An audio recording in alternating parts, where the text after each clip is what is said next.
Muy buenas noches. Hoy aquí en Cantabria, desde la Solana de Popular Televisión Cantabria, vamos a hablar de un intelectual, de un periodista que marcó época, que fue muy importante no solamente desde el punto de vista del desarrollo periodístico, sino también del político y social en Cantabria, y me refiero a José Estrañi. Y para hablar de José Estrañi está aquí con nosotros Antonio Martínez Cerezo. Buenas noches, Antonio. Hola, buenas noches. Martínez Cerezo es de todos ustedes conocido porque no es la primera vez que está en las pantallas de Popular Televisión. Es investigador, escritor, crítico de arte, crítico literario y una persona que ha estudiado a fondo la figura y la obra de José Estrañi. Precisamente, y por ahí vamos a comenzar, acaba de publicar un libro sobre Estrañi, pero un libro bastante original, que por cierto ha sido distribuido en la fiesta de la Asociación de Periodistas de Cantabria, que se celebró a finales del mes de enero. Bueno, este libro, ¿cómo se titula? ¿En qué consiste? ¿Y cuál es la originalidad de tu enfoque sobre Estrañi? El libro se titula Diccionario Estrañi, no de Estrañi sino Estrañi, y está formado por fragmentos literarios en verso y en prosa, todos del autor, de José Estrañi, que él personalmente prefería que le llamaran Pepe, Don Pepe o el tío Pepe incluso, anticipándose al famoso brandy o jerez.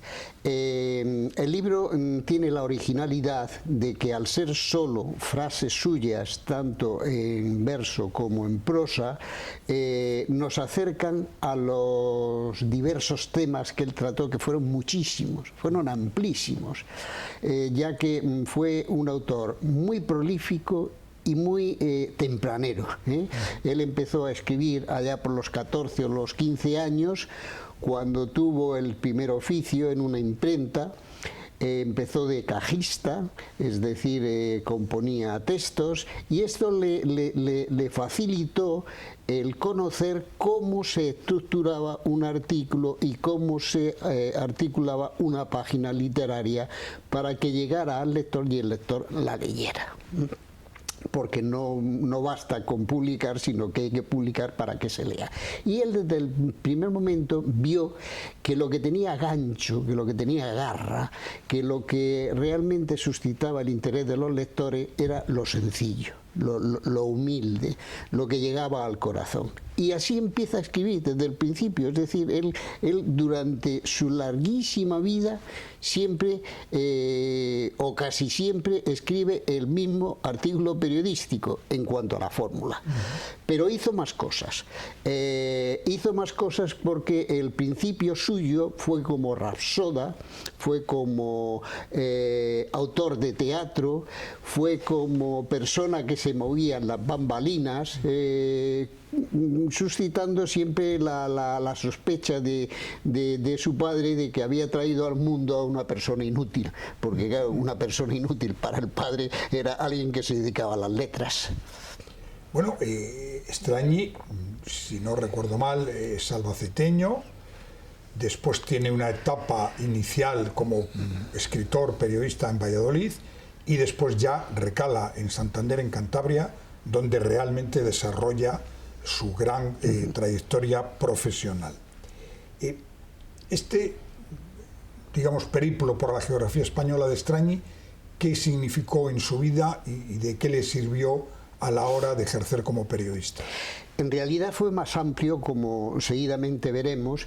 Estrañi nace accidentalmente en Albacete. Nace en Albacete, digo accidentalmente, porque su padre se dedicaba a las postas, que entonces eran las diligencias, aún no había llegado el ferrocarril a nuestro país, y en consecuencia los viajeros iban en carros de caballos, y su padre era funcionario de la empresa principal catalana, que que llevaba las diligencias en España. Entonces la empresa tenía por costumbre trasladar a sus funcionarios a los lugares donde efectivamente hacían parada las postas, y por eso nace en Albacete.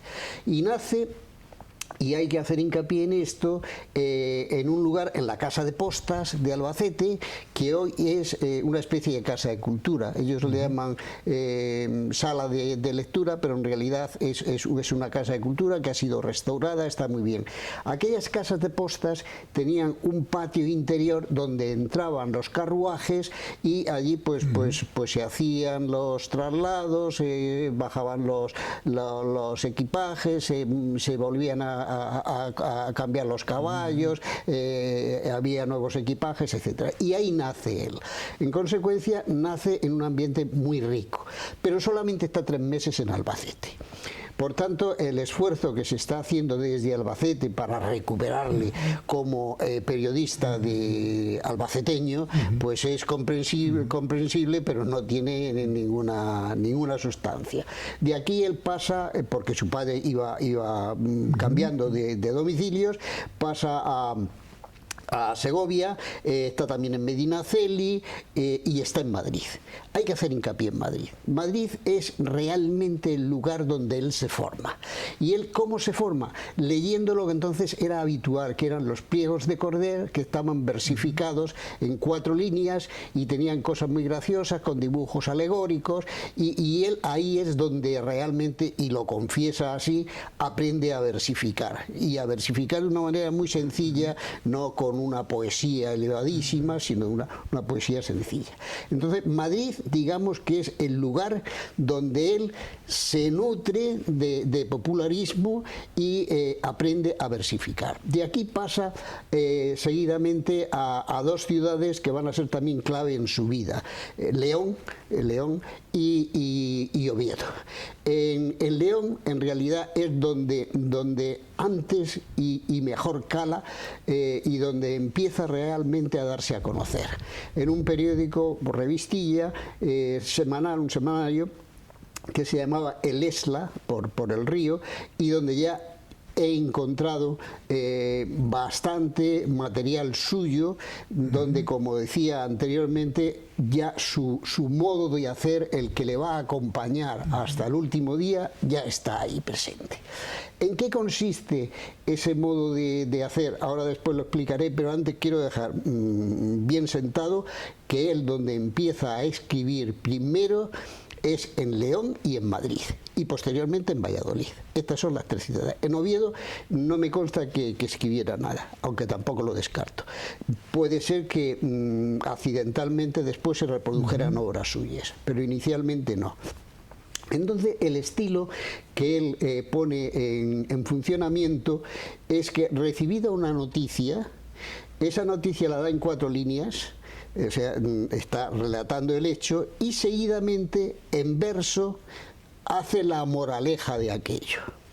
Por ejemplo, y para que nuestros oyentes se puedan situar, recibe la noticia en el periódico de que un señor ha matado a su esposa. Automáticamente viene la moraleja suya, que esa es su aportación periodística al tema.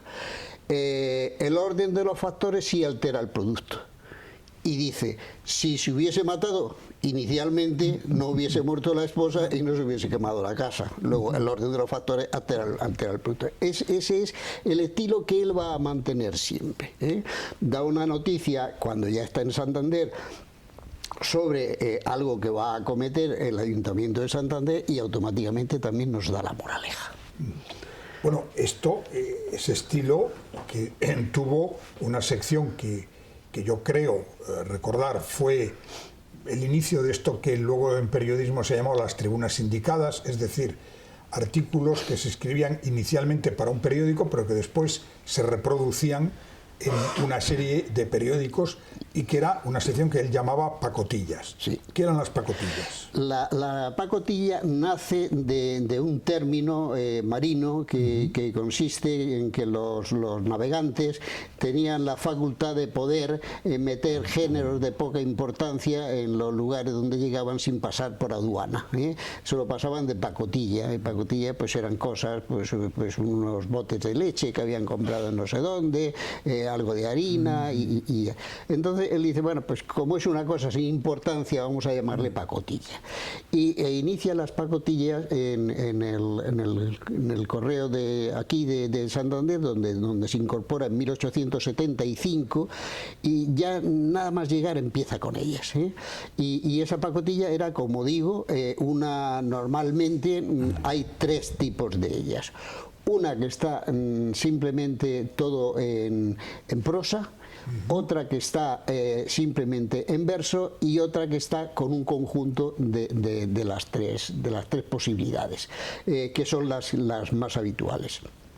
Estas pacotillas le hacen nacionalmente importante por ese carácter popular, ya que los otros periodistas de su tiempo escribían artículos muy largos, muy plumbeos, que no llegaban al gran público. Pero esta manera suya de añadir una moraleja en verso a lo que había explicado previamente en prosa es lo que realmente tiene gancho y llega y tiene tanta gracia a veces que se hace eco a nivel nacional. Por ejemplo, es muy conocida, y él lo incluye en la autobiografía suya humorística, el hecho de que aquí en Santander partió el rey y la reina en un buque, en un barco, en un navío, desde Suances hasta Santillana con destino a Santander, y mientras sus majestades iban en barco, iban por mar, el ministro de Marina hace el mismo trayecto en carreta, y claro, dice, hombre, ¿cómo tenemos un ministro de Marina que va en carreta mientras los reyes van navegando, ¿no? Bueno, pues ese artículo llamó la atención en todo el país, se hicieron eco los grandes periódicos de entonces, y esto le dio una gran fama. Entonces para ellos era un timbre de honor coger algo que se publicaba en Santander y reproducirlo tal cual, y se hace. Bien, él dirigió y creó aquí el periódico El Cantábrico, que fue uno de los grandes periódicos de final del XIX y principios del siglo XX, y tuvo una gran relación con los intelectuales de la época en Santander, fundamentalmente con Pere Galdós. ¿Cómo fue esa relación con digamos, los escritores intelectuales de su época y concretamente con Pere Galdós? En primer lugar, debemos de decir que Estráñiga fue un personaje complejo. No es tan sencillo como se ha venido vulgarizando, sino que es un personaje complejo. Es un personaje batallador, y es un personaje retador, y es un personaje peleón. Cuando viene joven y ya con una familia formada, llega con 30 y tantos años, 36, ya casado, ya con hijos, es una persona polémica porque entra a todos los trapos, y los trapos principales entonces eran, por una parte, la sociedad civil, es decir, el gobierno, los gobiernos, la monarquía, y por otra parte pues era la Iglesia. Contra todo ello él va sistemáticamente, porque es donde encuentra gancho y punta para poder hacer cosas. Esto pues le sitúa en un plano de todo el mundo le tiene miedo y todo el mundo quiere que lo saque en su pacotilla y todo el mundo teme que lo saque en la pacotilla, como normalmente suele ocurrir en estos casos. El primero con el que tiene relación es con Amós de Escalante, tiene una buena relación. Tiene una buena relación con los dos hermanos Menéndez Pelayo, con don Marcelino y con don Enrique. Defiende a uñas y dientes encarnizadamente a don Marcelino, es un defensor total, lo considera un sabio, lo considera y pone todas sus columnas y todos sus medios a disposición de ello. También, posteriormente, posteriormente, cuando llega Pérez Galdós, se dice que llegaron incluso a llamarse hermanos debido a la afinidad que había entre ellos de carácter más bien afectivo, es decir, se llevaban muy bien, conversaban, él era muy hablador, don Benito era muy callado, muy reservón, y esto pues hace que lleguen a considerarse incluso hermanos fraternalmente unidos.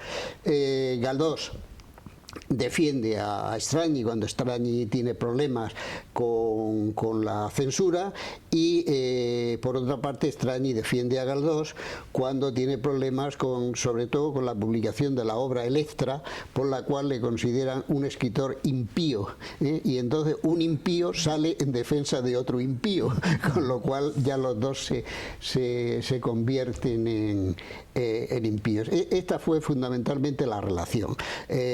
Con ellos se llevó muy bien, a todos ellos los apoyó. Tuvo también relación fraternal con José María de Pereda, aunque Pereda estaba en otra línea ideológica y de responsabilidad política y civil que él.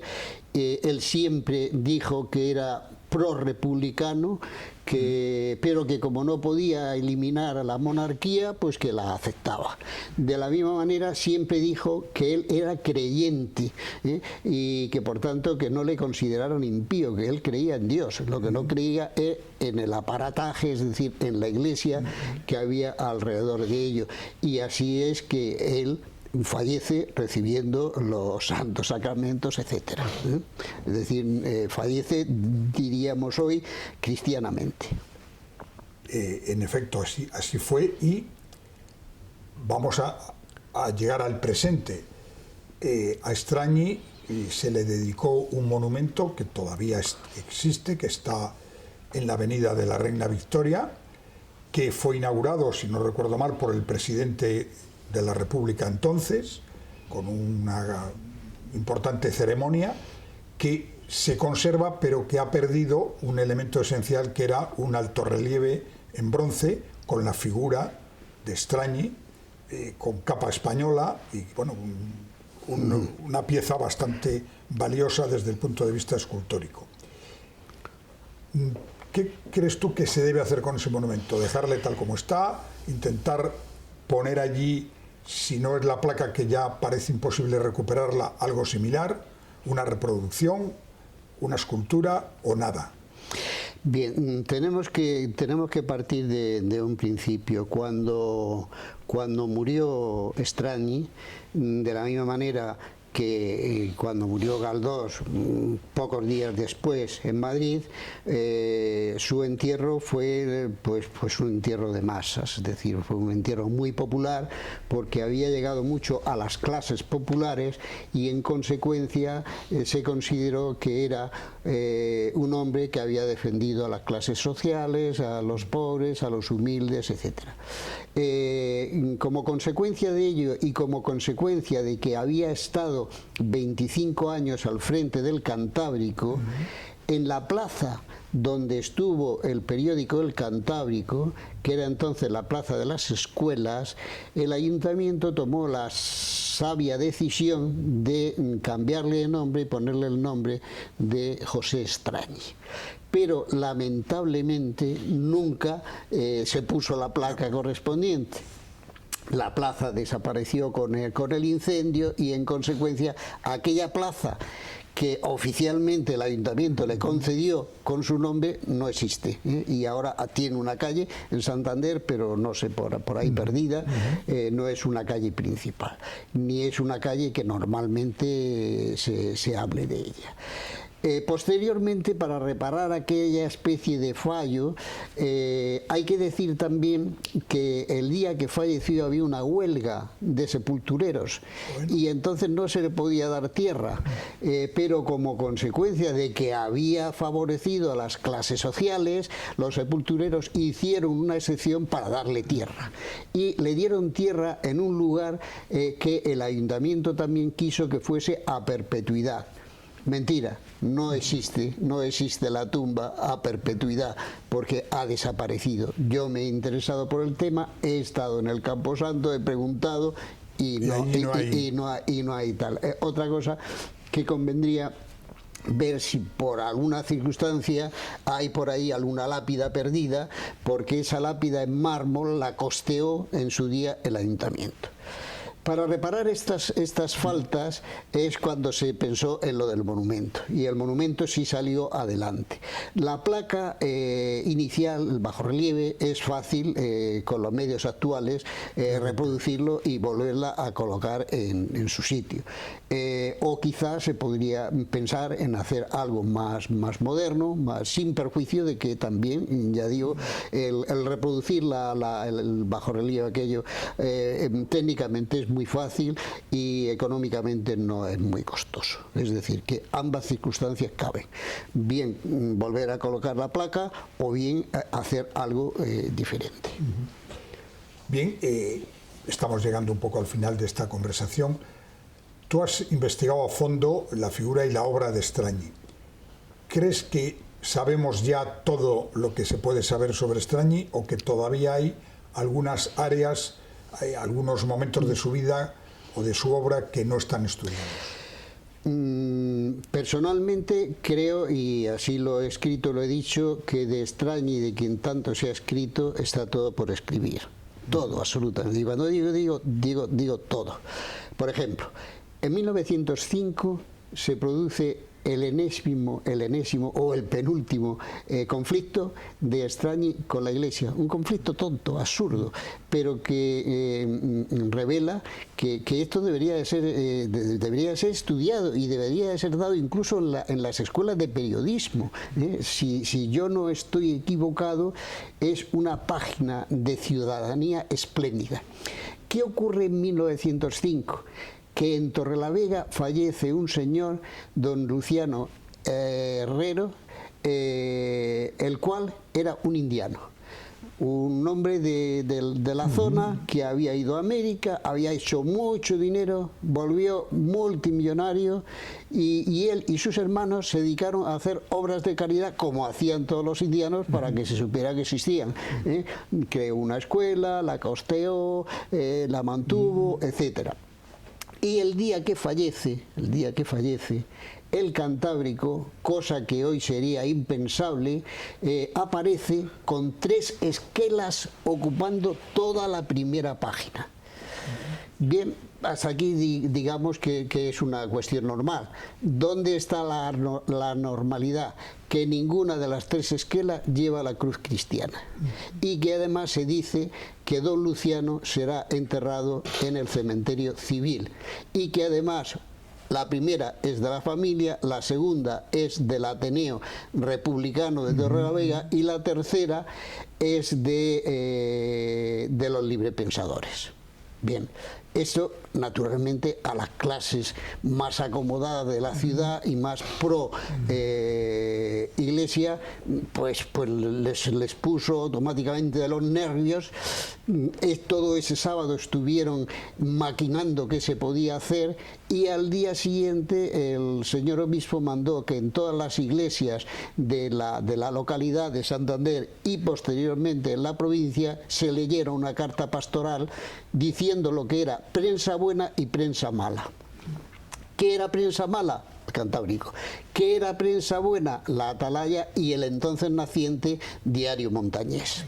Bueno, ahí se creó un problema enorme que Estrañi reaccionó escribiendo una columna que yo creo que es un modelo de sensatez y que, insisto, debería de ser dada en las escuelas de periodismo, y junto con esto publica 20 pacotillas, nada más y nada menos que 20 pacotillas en 20 días seguidos, contando qué es lo que realmente había ocurrido, que ellos eran un medio comercial que vivía de la publicidad y de la venta de ejemplares y que en consecuencia quien le llevara una esquela verdad y la pagara, pues que lógicamente la publicaba.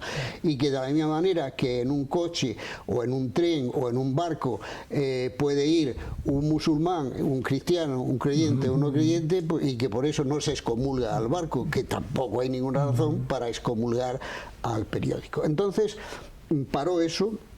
No hubo, esta vez no hubo excomunión, cosa que sí hubo anteriormente, pero hubo una censura eclesiástica muy dura. Y él consideró siempre que su gran enemigo en aquel momento periodístico era la Atalaya, que ya fallecía, estaba a punto, y el diario Montañés, que nacía y que era muy próximo al obispado. Muy bien, pues hemos llegado al final de esta conversación para conocer más sobre la figura de Estrañi, un periodista final del 19, principio del 20, que ha marcado época y del cual la Asociación de la Prensa ha dado el nombre a su premio anual al periodista destacado en Cantabria, porque Estrañi fue el fundador o uno de los fundadores precisamente de la entonces Asociación de la Prensa, ahora Asociación de Periodistas de Cantabria. Muchas gracias y buenas noches. Gracias por llamarme.